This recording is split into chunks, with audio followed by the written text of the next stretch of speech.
Hi Krishna, sorry I was on mute. ठीक हरे है। कृष्णा प्रभु जी। हाँ जी। प्रभु जी मैं मिल नहीं रहा है, जरा ध्यान बता दीजिए। ये आधुनिक विज्ञान का नन्हा सा जगत के लास्ट 2 पेजेस पे है। आप बुक के ऊपर राइट में देखोगे तो हर पेज पे भी चैप्टर का नाम लिखा हुआ है। आधुनिक विज्ञान का नन्हा सा जगत। तो उस जी चैप्टर प्रभु। का आखिरी 2 page. Thank you. Hare Krishna. So morning walk चल रही है। श्रीला प्रभुपाद हैं, करंदर दास प्रभुपाद जी के डिसाइपल हैं, और डॉक्टर टीडी सिंह है जो उस समय पीएचडी कर रहे थे। और मॉर्निंग वॉक ही कहाँ कर रहे हैं? आई थिंक लॉस एंजलिस में कर रहे हैं, लॉस एंजलिस के एक पार्क में। है ना?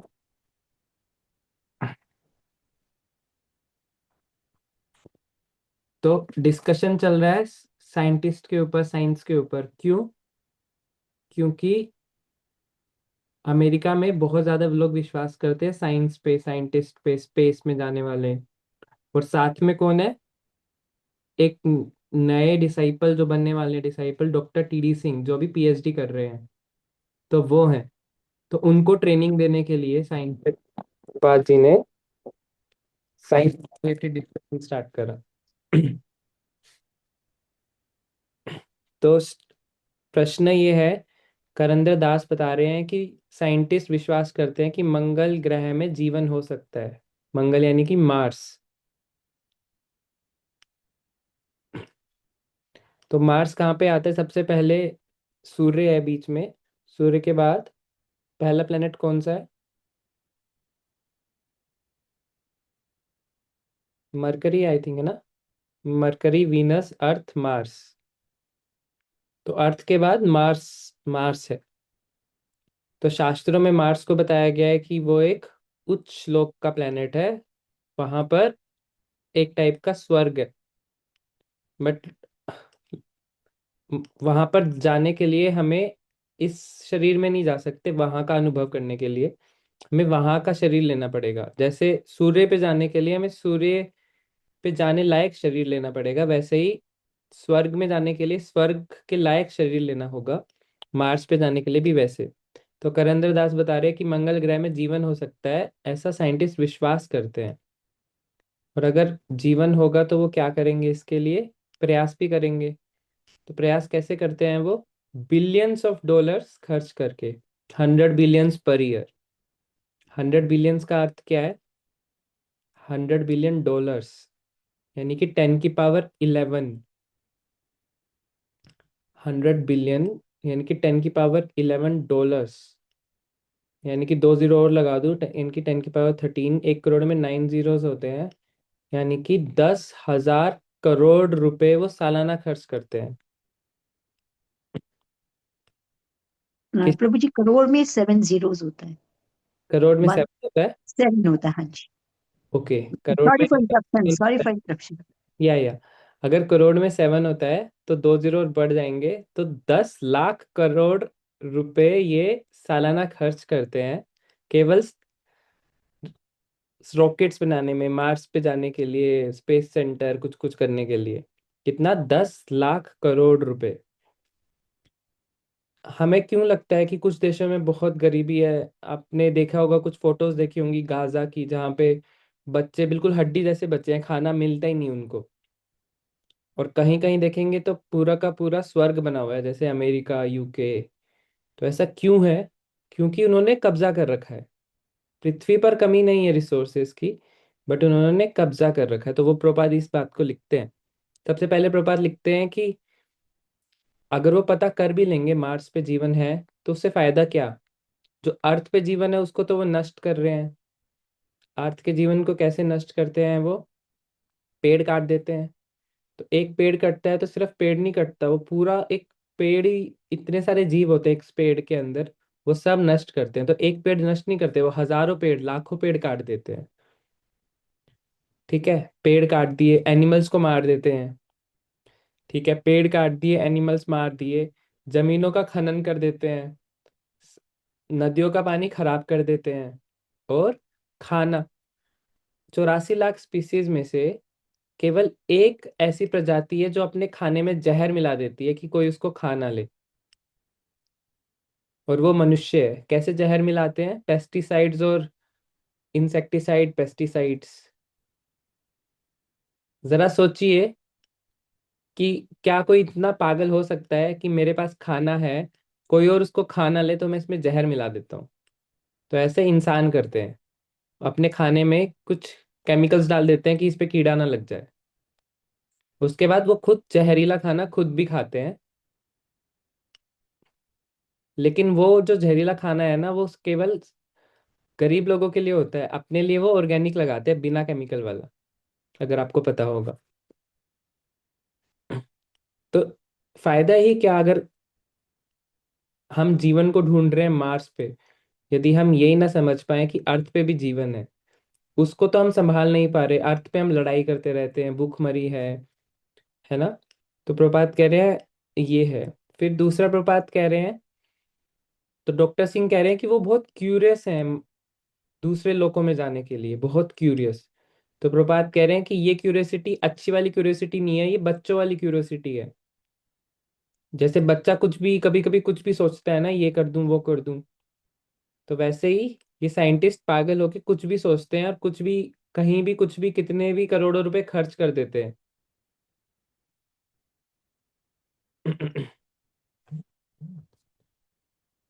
जैसे उन्हें हल्की सी क्यूरियोसिटी हुई कि हमें मार्स पे जाना है, तो उसमें उन्होंने करोड़ों रुपए सालाना खर्च कर देते हैं।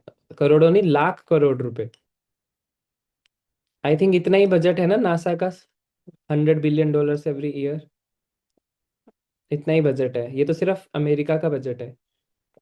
इंडिया का कैलकुलेट करो तो और अलग, रशिया का, सोवियत यूनियन का और अलग। तो प्रभात कह रहे कि अगर उन्हें क्यूरियोसिटी चाहिए भी, तो भगवान के गोलोक वृंदावन कैसे जाएं, इसके लिए उन्हें उत्सुक होना चाहिए। और एक बार यदि वो वहां पर चले गए, तो उनकी सारी उत्सुकताएं संतुष्ट हो जाएंगी। केवल भगवान ही है जो सभी को संतुष्ट कर सकते हैं। इस भौतिक जगत में क्या एक जीव दूसरे जीव को कभी संतुष्ट कर सकता है? नहीं कर सकता। क्यों? क्योंकि वो बना ही नहीं है। सभी जीव एक ही कार्य के लिए बने हैं। किस कार्य के लिए? कृष्ण दास, जीवेरा स्वरूप होए कृष्ण नित्य दास। तो हम देखेंगे कि कोई कितना से कितना बड़ा रिलेशन हो, वो टूट जाता है। और अगर वो ना भी टूटे, तो हम सबको मरना तो है ही। तो एक पति पत्नी या फिर भाई बहन, माता पिता और उनकी संतान, कितना भी अच्छा संबंध हो, टेम्परेरी है, क्योंकि मृत्यु तो होगी। तो क्या हम ये बोल सकते हैं कि जो ये संबंध है वो एक्चुअली में संबंध है ही नहीं? संबंध का मतलब तो ये होता है ना जो कभी खत्म ना हो। बट इस भौतिक जगत में तो संबंध खत्म हो रहा है, मृत्यु से खत्म हो जाएगा। तो हम बोल सकते हैं कि एक्चुअली में कोई संबंध है ही नहीं। ना ही ना ही किसी पेरेंट्स का अपने बच्चे के साथ संबंध है, ना ही पति पत्नी का संबंध है, क्योंकि वो सब खत्म होने वाला है। मैं ये नहीं कह रहा कि अब आप घर में जाके बोल दो कि मेरा मेरा आपसे कोई संबंध नहीं है, मैं ये नहीं कह रहा। उसको अच्छे से निभाओ आप। बट टेम्परेरी है, ये असली संबंध नहीं है, ये एक पर छाया है, छाया। जैसे होता है ना कि गवर्नमेंट जॉब चाहिए, क्यों गवर्नमेंट जॉब चाहिए? परमानेंट होनी चाहिए ना। तो हम हमेशा परमानेंट के पीछे ढूंढते हैं। लेकिन कुछ टाइम बाद हमें पता चलता है कि गवर्नमेंट जॉब भी परमानेंट नहीं है, रिटायर करके निकाल देते हैं, बस घर बैठो। तो हम हमेशा परमानेंट की तरफ जाना चाहते हैं। फिर प्रभुपाद जी कह रहे हैं कि हमें समझना चाहिए कि इस भौतिक प्रकृति के परे भी एक शक्ति है, आध्यात्मिक शक्ति। और भौतिक शक्ति स्वाधीनता पूर्वक कार्य नहीं करती, कोई इसको कंट्रोल करता है। तो भगवत गीता में एक श्लोक आता है, मया अध्यक्षेण प्रकृति ही, कि जितनी भी प्रकृति में जो भी कार्य चल रहे हैं, मया अध्यक्षेण, मेरी अध्यक्षता में चल रहे हैं। तो उसको कौन कार्य कर रहा है? भगवान कार्य कर रहे हैं। साइंटिस्ट कभी कभी खुश हो जाते हैं कि उन्होंने हाइड्रोजन और ऑक्सीजन ज्वाइन करके पानी बना लिया। बट उन्हें नहीं पता कि हाइड्रोजन ऑक्सीजन किसने बनाए। तो शास्त्रों में आता है कि सृष्टि कैसे हुई। तो सृष्टि के लिए भगवान ने सृष्टि करी, और सृष्टि करने के लिए जो इंग्रेडिएंट्स चाहिए होते हैं वो भी भगवान ने ही सप्लाई करे। भौतिक सृष्टि के लिए जो हमें 5 इंग्रेडिएंट्स, सबसे पहले जो फॉल्स ईगो है उसके बाद जो मोस्ट ग्रोस एलिमेंट्स क्या आते हैं, हमारे 5 पंचभूत, वो सब भगवान ने ही बनाए हैं। तो हमें सोर्स समझना चाहिए, हमें बस ये नहीं समझना चाहिए कि हमने पानी बना लिया है हाइड्रोजन ऑक्सीजन मिला के। तो फिर क्वेश्चन पूछना चाहिए कि हाइड्रोजन ऑक्सीजन किसने बनाया। किसी ने अगर प्रोटॉन ढूंढ लिया, एक सेल होता है, सेल के अंदर न्यूक्लियस होता है, उसके चारों तरफ इलेक्ट्रॉन्स घूम रहे होते हैं। तो यदि कोई साइंटिस्ट बोले कि हमने इलेक्ट्रॉन समझ लिए, इलेक्ट्रिसिटी बना ली, तो सिर्फ आपने उसको समझा, बट बनाया किसने, वो कैसे घूम रहे हैं, वो तो हम नहीं बना सकते। ये पृथ्वी किसने बनाई, ये पेड़, ये जगत किसने बनाया, इतने सारे मेटल्स हैं किसने बनाए, सोना किसने बनाया जो इतना महंगा होता है, हीरे किसने बनाए, फूल किसने बनाए। तो ये चीज हमें समझनी चाहिए। तो प्रपात बता रहे हैं कि यदि हमारे पास कितनी भी अच्छी गाड़ी हो, बट वो गाड़ी बिल्कुल वेस्ट है जब तक उसको चलाने वाला कोई ना हो। तो कोई पूछेगा कि आजकल तो सेल्फ ड्राइविंग कार्स आ गई हैं, जिसमें बिना ड्राइवर के वो गाड़ी चलती है, अमेरिका में टेस्ला, है ना। तो एक और क्वेश्चन आता है कि वो सेल्फ ड्राइविंग कार चलाने के लिए उसके अंदर एआई फिट करा, तो एआई भी किसी इंसान ने बनाया ना, अपने आप तो नहीं बना। तो कोई भी कार्य करने के लिए कोई कर्ता होता है, अपने आप कोई कार्य नहीं होता। क्या कोई कार्य अपने आप होता है? नहीं, कोई कर्ता होता है। और ये सब दो टाइप की भगवान की एनर्जी है, एक होता है देवी प्रकृति और एक होता है महामाया प्रकृति। एक योग माया और महामाया। जो कार्य हम भौतिक तौर पे करते हैं, भगवान की प्रसन्नता के लिए नहीं करते, अपने लिए करते हैं, वो किसके अंडर आते हैं, महामाया के अंडर। महामाया मतलब हम जो भी कार्य करेंगे उसका हमें फल मिलेगा, फल अच्छा भी हो सकता है, बुरा भी हो सकता है। तो ये है महामाया। लेकिन एक होती है योग माया। योग माया क्या है? एक एग्जाम्पल, जैसे कि कृष्णा, कृष्णा के जो फ्रेंड्स हैं गोप, और जो ब्रजवासी हैं, गोपीज हैं, वो सब, उनको पता नहीं होता कि कृष्णा कि भगवान है, लेकिन वो सिर्फ कृष्णा के लिए सब कुछ करते हैं। तो वो योग माया के अंडर कर रहे हैं। पहले जब उन्होंने तपस्या करी थी तब उनको पता था कि कृष्णा स्वयं भगवान है।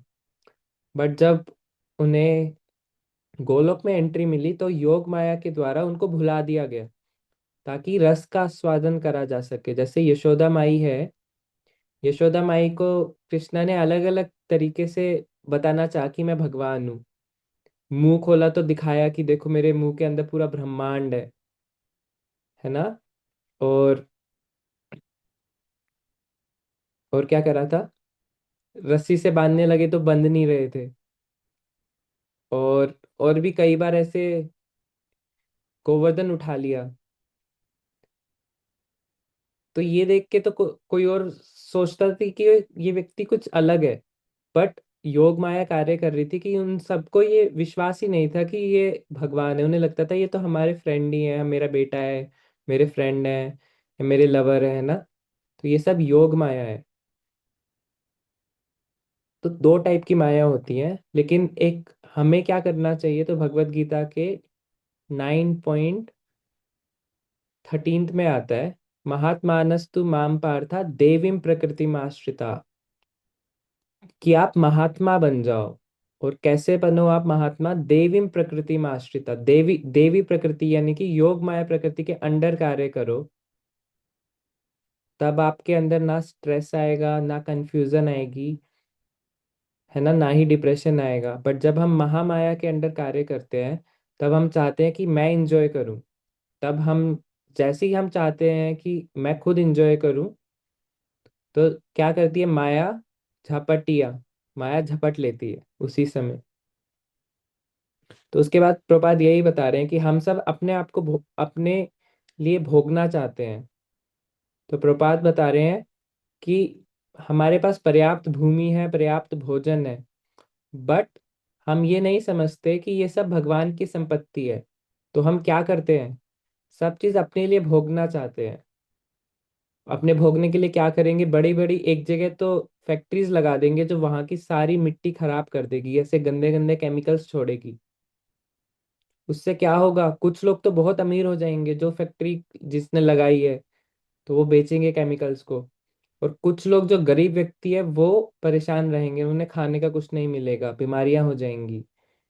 बट एक्चुअली में एक एक सर्वे हुआ था जिसमें ये बताया गया था कि पूरी पृथ्वी पर जितनी अभी जनसंख्या है ना, क्या जनसंख्या अभी पृथ्वी की, किसी को आइडिया है? आई बिलीव 800 करोड़ है। तो एक सर्वे हुआ था कि पृथ्वी पर 800 करोड़ नहीं, उसके 3-4 गुना जनसंख्या भी आराम से रह सकती है।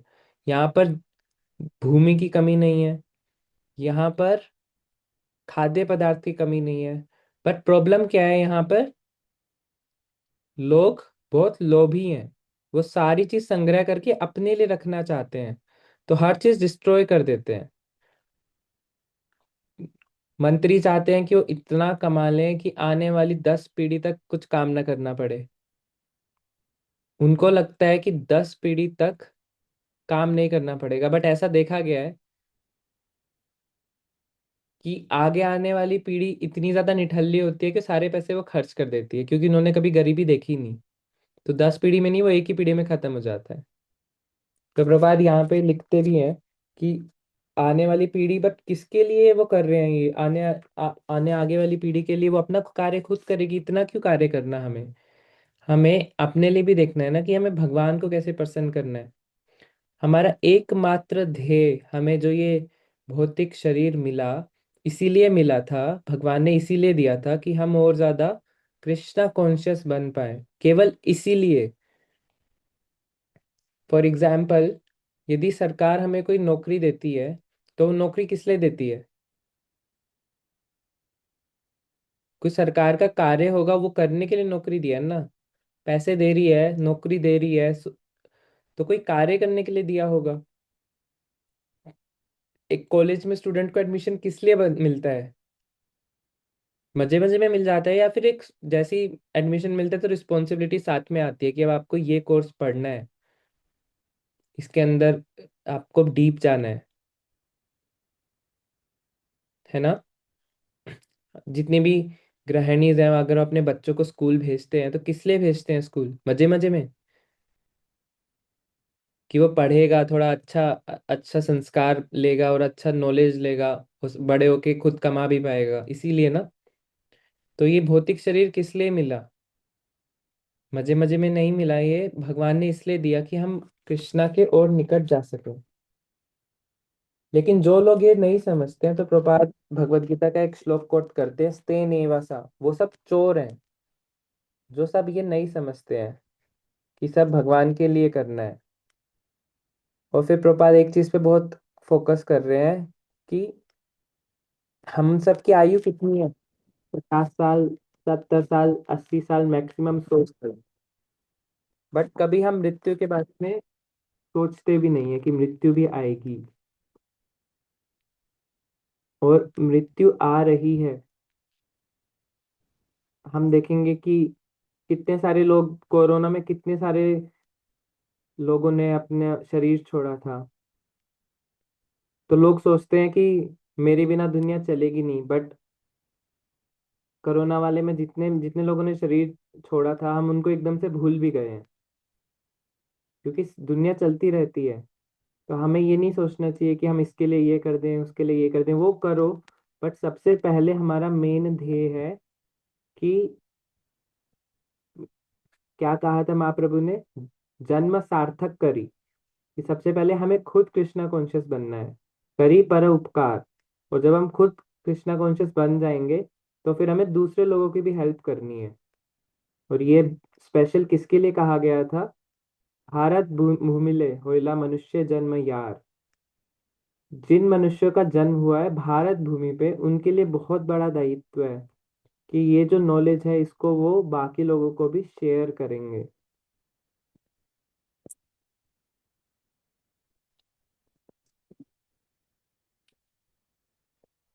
मृत्यु ऐसी चीज है कि कोई भी व्यक्ति कभी ये नहीं सोचता कि हमारा भी कभी नंबर आएगा मृत्यु का।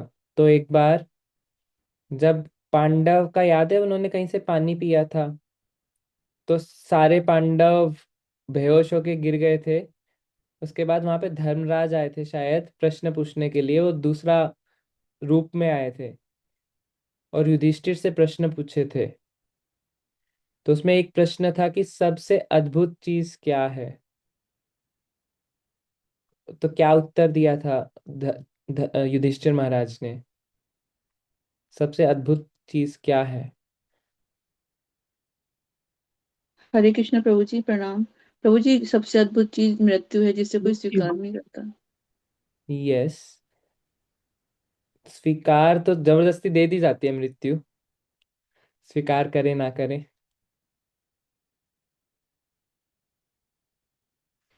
मेरे को थोड़ा सा एग्जैक्ट किसी को याद है क्या कहा था? माता जी, अमृत प्यारी हरे माता जी। हरे दोनों। हरे तो कृष्ण। ये महाराज जी ने उसमें उत्तर दिया था कि हर एक मनुष्य जानता है कि उसकी मृत्यु निश्चित आनी है, लेकिन फिर भी उससे वो अनभिज्ञ रहता है।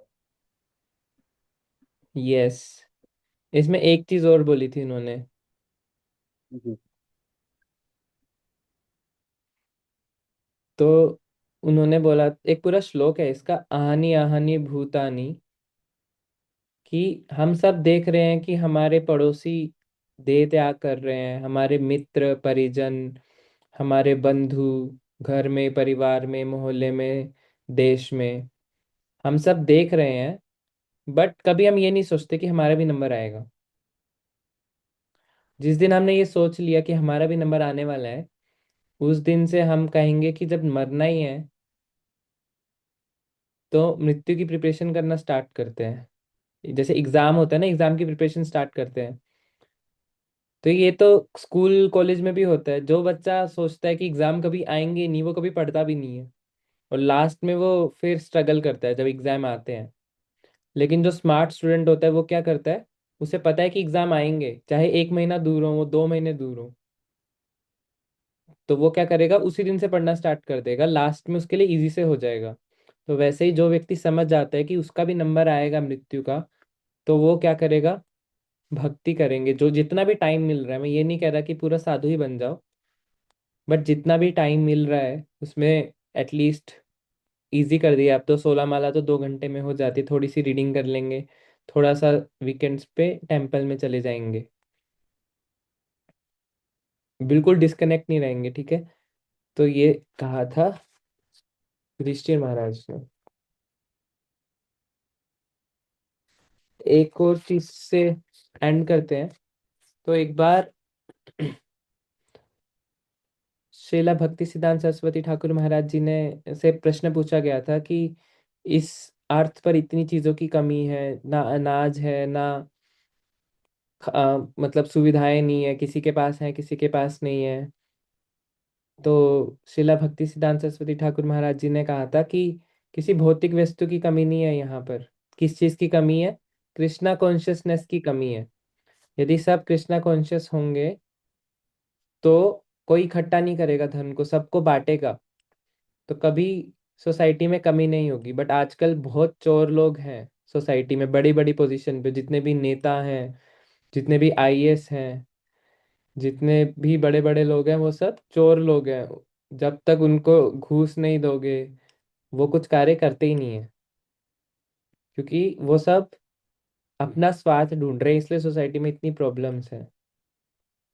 तो इसी के साथ किसी डिवोटी का कोई कमेंट, प्रश्न या रियलाइजेशन है तो हैंड रेस करके शेयर कर सकते हैं।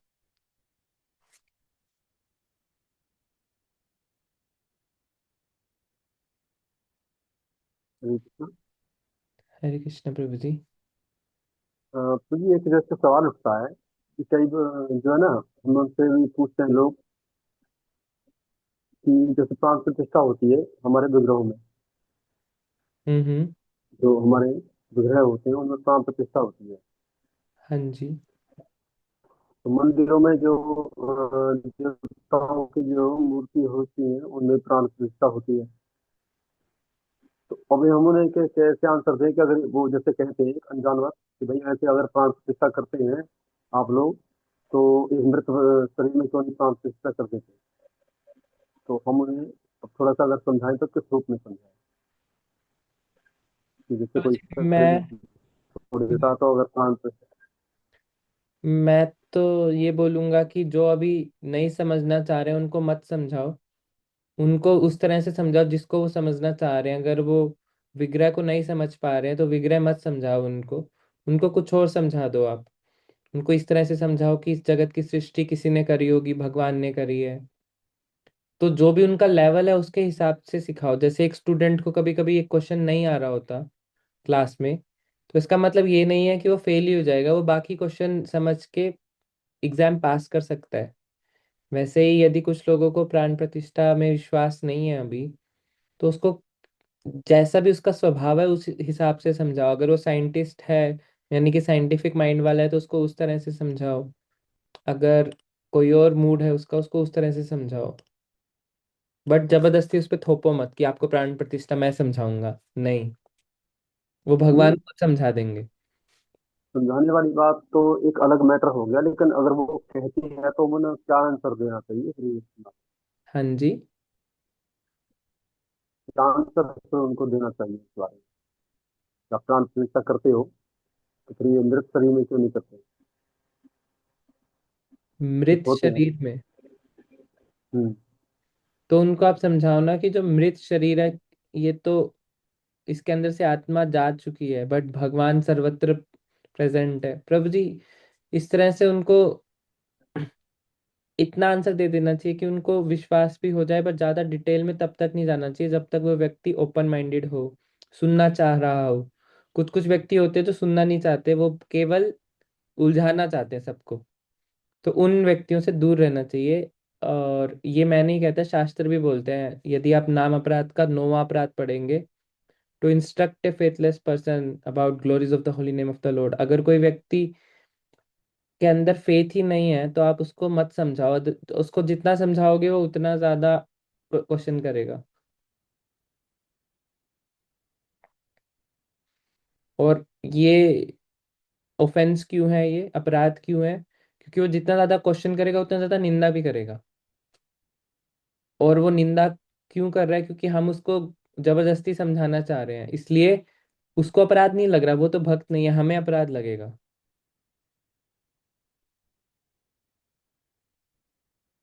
ठीक है प्रभु जी। हरे कृष्णा। रितु माता जी।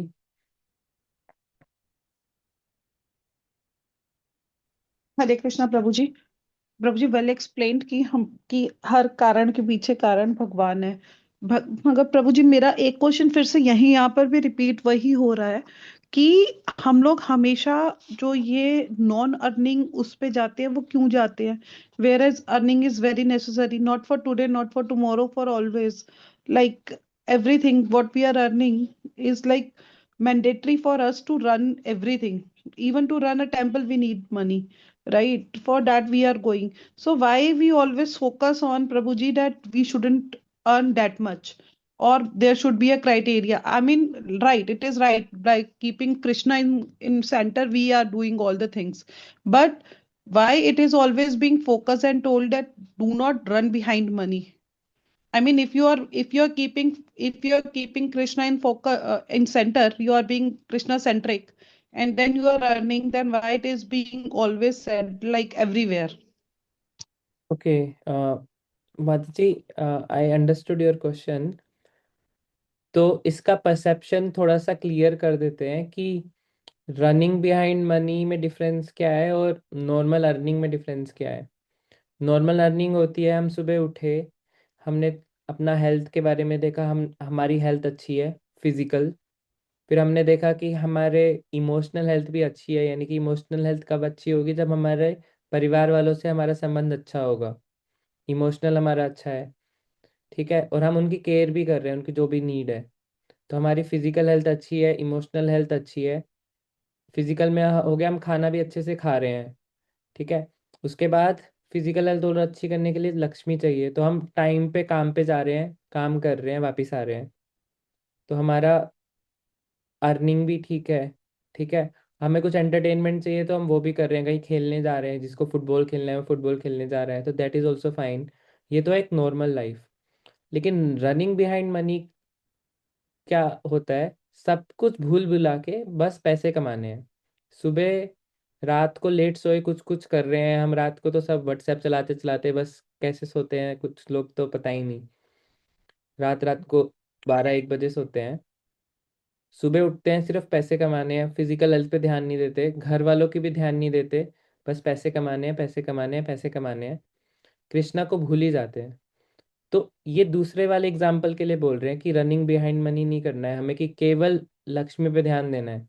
हमें इमोशनल चीज़ों पे भी ध्यान देना है, इमोशनल हेल्थ, हमें फिजिकल हेल्थ पे भी ध्यान देना है, हमें हमारे इंटेलेक्चुअल हेल्थ पे भी ध्यान देना है, कि हमें रीडिंग भी करनी है।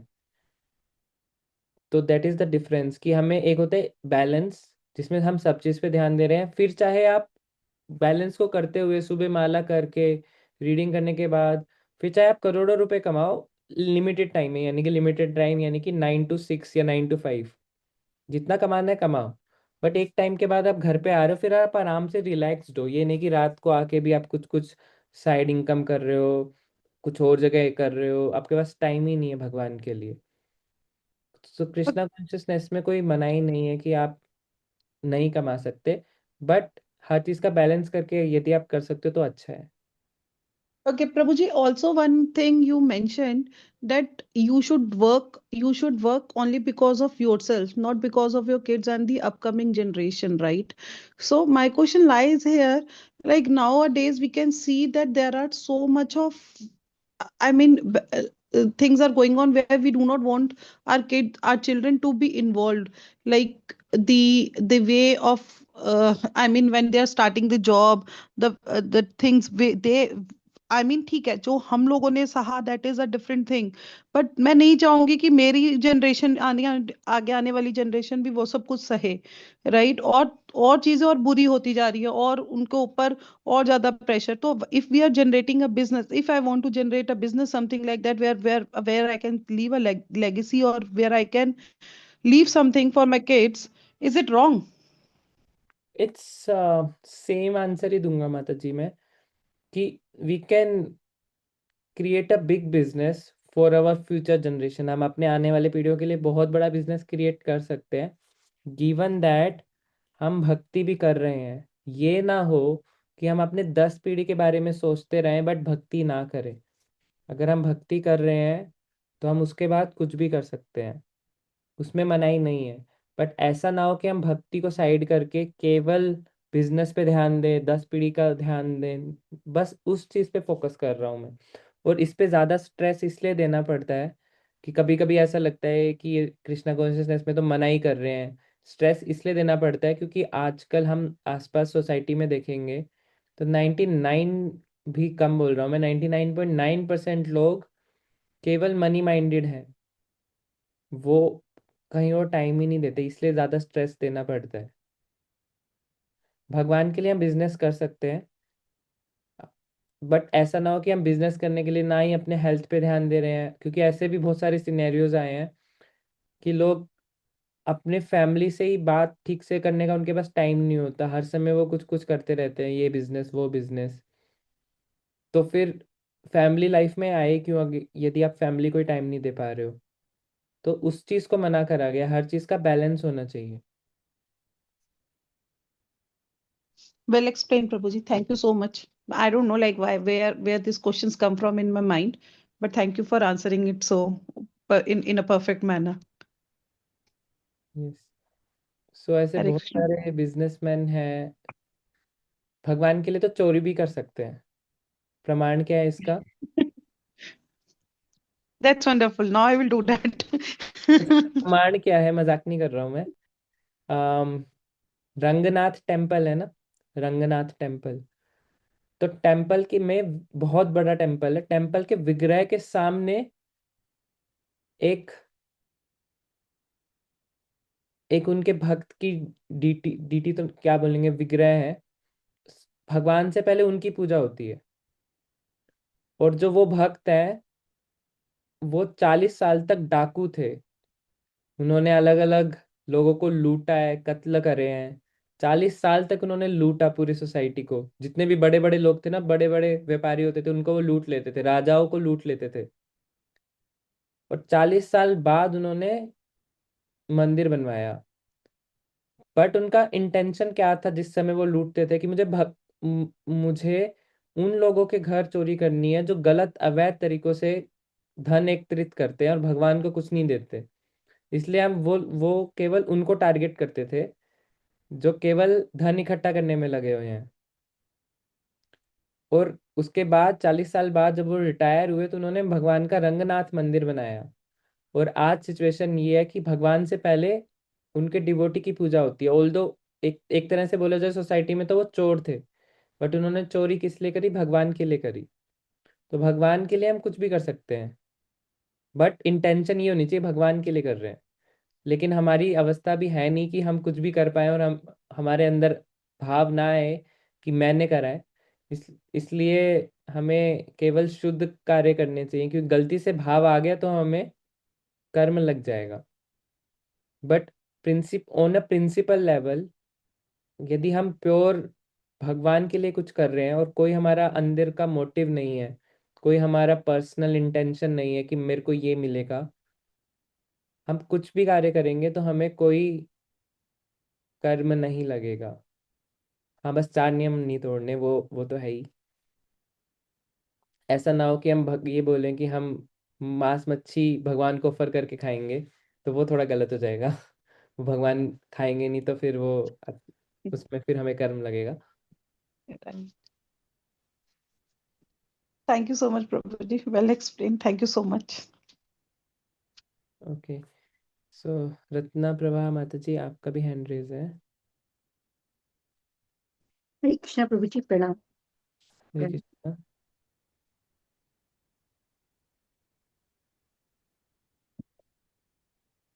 Should I start? To ask something or you want to read? No, for reading I have given, because you explained so well, otherwise nothing left to. Okay, so we have 8 minutes. ठीक है, थोड़ा सा पढ़ सकते हैं हम। तो chapter का नाम पार्ट 7, सनातन धर्म की ओर वापसी। ठीक है माता जी, यू कैन रीड। हरे कृष्ण। जगत गुरु शिल प्रपात जी की जय। शिल प्रपात का अमेरिका में पदार्पण 18 सितंबर 1965 को, जब भारतीय जलयान जलदूत बोस्टन के कॉमनवेल्थ पियर के समीप पहुंच रहा था, शिल प्रपात ने भगवान श्री कृष्ण से एक भावपूर्ण कविता में प्रार्थना की, मैं केवल आपकी दया की प्रार्थना कर रहा हूँ, जिससे मैं इन लोगों को आपके संदेश के विषय में विश्वास दिला सकूं।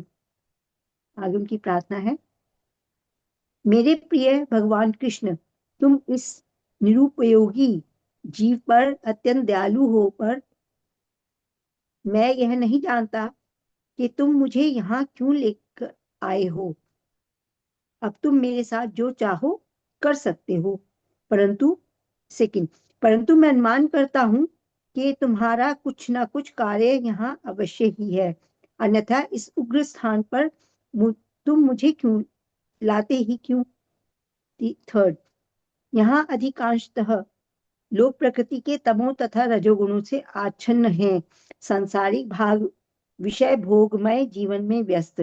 वे स्वयं को अत्यंत सुखी एवं संतुष्ट मानते हैं, अतः श्री वासुदेव के दिव्य संदेश में इनकी कोई रुचि नहीं है। मैं नहीं जानता कि ये लोग इसे समझ सकते हैं। फोर्थ, पर मैं यह जानता हूं कि तुम्हारी अहतुकी कृपा दया सभी को संभव बना सकती है, क्योंकि तुम परम कौतुकी चतुर योगी हो। फिफ्थ, भक्ति रस का ज्ञान इनको किस प्रकार हो सकेगा। प्रभु, मैं आपकी कृपा के लिए प्रार्थना कर रहा हूँ, जिससे तुम्हारे संदेश के विषय में इनको विश्वास दिला सकूं।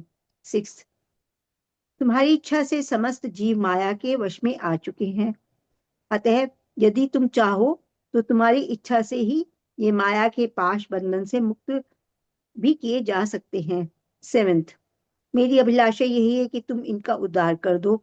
अतः यदि इनका उद्धार कर देने में तुम्हारी इच्छा हो तो तभी ये लोग तुम्हारे संदेश को समझने में समर्थ होंगे।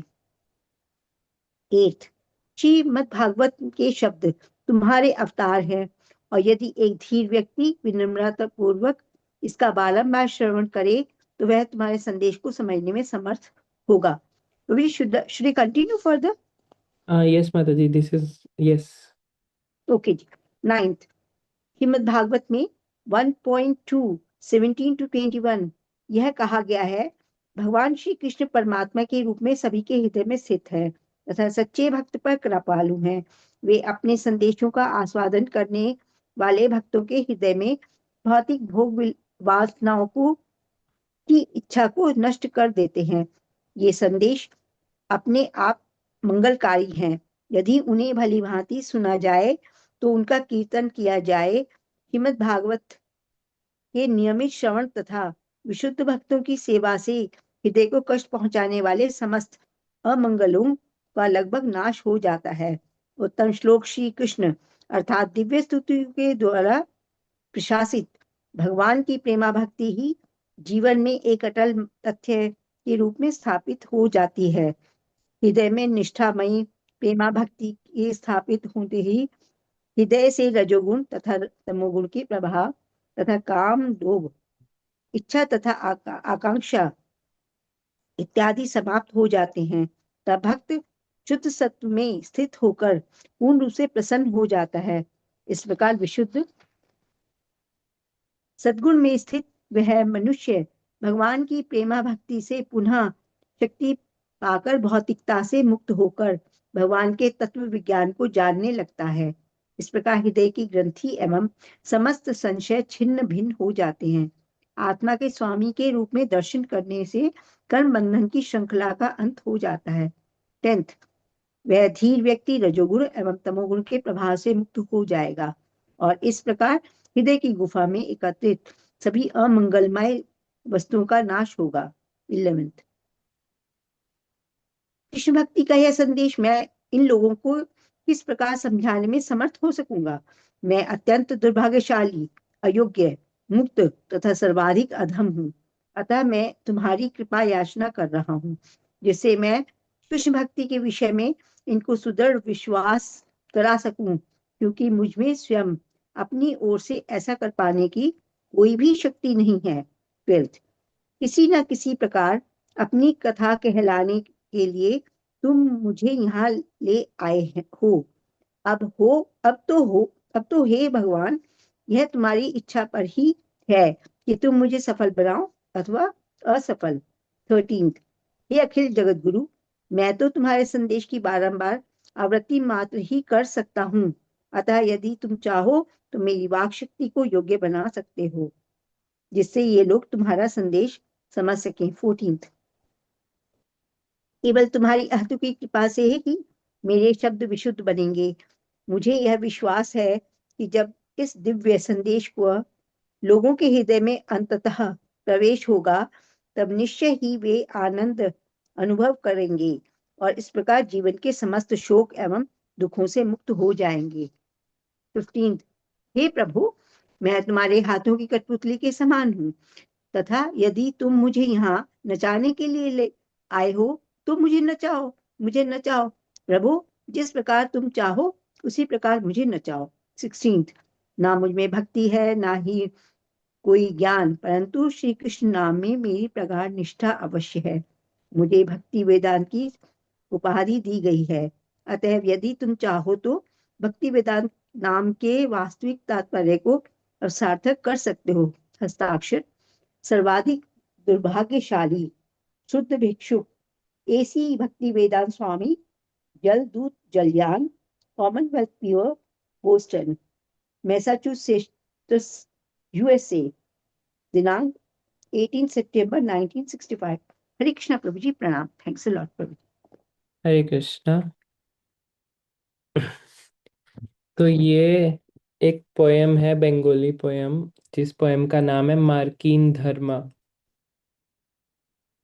तो ये प्रभुपाद ने लिखी थी जब वो यूएस से ऑलमोस्ट पहुंच गए थे, उतरने वाले थे, या शायद उतरने की थी,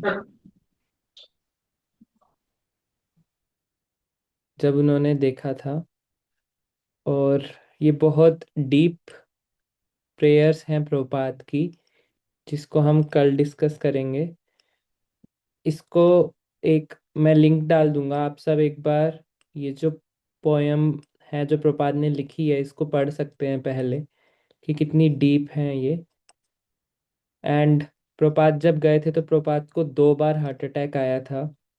इतनी पीड़ा उठाकर वो एक माल, जैसे मालगाड़ी होती है ना, तो ऐसी शिप भी होता है जिसमें सामान जाता है, कार्गो शिप, उसमें प्रभुपाद गए थे।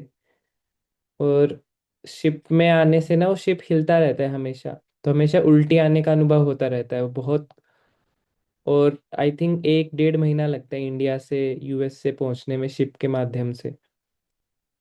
तो ऐसे प्रभुपाद गए थे। और जब प्रभुपाद गए, प्रभुपाद ने उतरे वहां पर, तो प्रभुपाद ने देखा कि यहाँ के लोग केवल भौतिक आनंद में ही इतने लिप्त हैं। तो अगर कोई इतना भौतिक आनंद, इतनी भौतिक सुविधाएं हैं, तो कोई भगवान को क्यों ही पाना चाहेगा, वो सब मजे में है।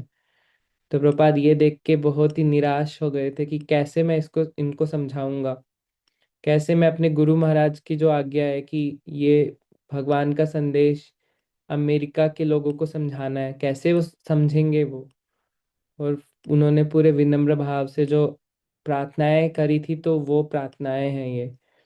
तो कल इसको दोबारा एक बार देखेंगे, बट ये बहुत डीप है। हम इसको ऊपर से ही देख पाएंगे क्योंकि ये बहुत ज़्यादा डीप है। तो आज इतना ही करते हैं। किसी भक्त को कुछ कमेंट करना है? हरे कृष्ण रोज दंडवत प्रणाम। हरे कृष्णा माता जी, प्रणाम। प्रभु सॉरी, बुक का नाम बता दीजिए प्लीज। हाँ, बुक का नाम है माता जी, आत्म साक्षात्कार का विज्ञान, साइंस ऑफ सेल्फ रियलाइजेशन। ठीक है, thank you. Okay. Hare Krishna. Hare Krishna प्रभु जी। हाँ। हाँ, तो ये देखो आपने रंगनाथ टेम्पर की जो अपनी स्टोरी जो बताई थी, हाँ तो जी। थोड़ा सा मैं रिक्वेस्ट ये करता हूँ कि उस स्टोरी को ना आप थोड़े डिटेल में ज्यादा बताएंगे, या जब टाइम मिल जाए तो ज्यादा अच्छा होगा। जैसे वो चोरों के बारे में तो मैंने सुनी थी, लेकिन मैं थोड़ा अधूरे में ही सुनी थी। स्टोरी बड़ी अच्छी है, तो मैं चाहता हूँ कि और भी जितने हमारे डिवोटी हैं वो इसका लाभ उठा पाए। वो बहुत अच्छी कहानी है उसकी, अच्छी लगेगी सबको। तो उसके बारे में भी जब टाइम मिल जाए, ठीक है प्रभु जी। तो मुझे लगता है आप अच्छी तरह उसको जानते हैं। Thank okay. तो आप सबका छोटा सा होमवर्क रहेगा, ये जो हमने आज प्रेयर्स पढ़ी प्रभात की, मैं लिंक डाल दूंगा ग्रुप पे। आप एक बार उस प्रार्थनाओं का बंगाली वर्जन पढ़ लेना, और इसका जो अनुवाद है वो एक बार दोबारा पढ़ लेना। ये छोटा सा होमवर्क है, ठीक है? आप सभी भक्तों के चरणों में बारंबार प्रणाम, अपना संग देने के लिए। और ये 1 घंटा केवल हम प्रभुपाद पुस्तक पढ़ते हैं, तो जस्ट फील्स लाइक कि we are just nearby Prabhupada. Although Prabhupada के कभी दर्शन तो नहीं कर पाते, बट आप प्रत्यक्ष रूप में ही हम प्रभुपाद के शब्द पढ़कर हमें अनुभव होता है कि प्रभुपाद बस पास में ही है। तो आप सभी भक्तों का बहुत बहुत धन्यवाद अपना एसोसिएशन देने के लिए। हरे कृष्ण प्रभु जी प्रणाम। हरे हरे कृष्ण। कृष्ण। भक्तों को सादर पश्चात हरे कृष्ण प्रभु जी सारे प्रणाम। इतना पावन कल नमो नमः। छोटी वैष्णव की जय, प्रभुपाद की जय। ठाकुर की जय। की जय।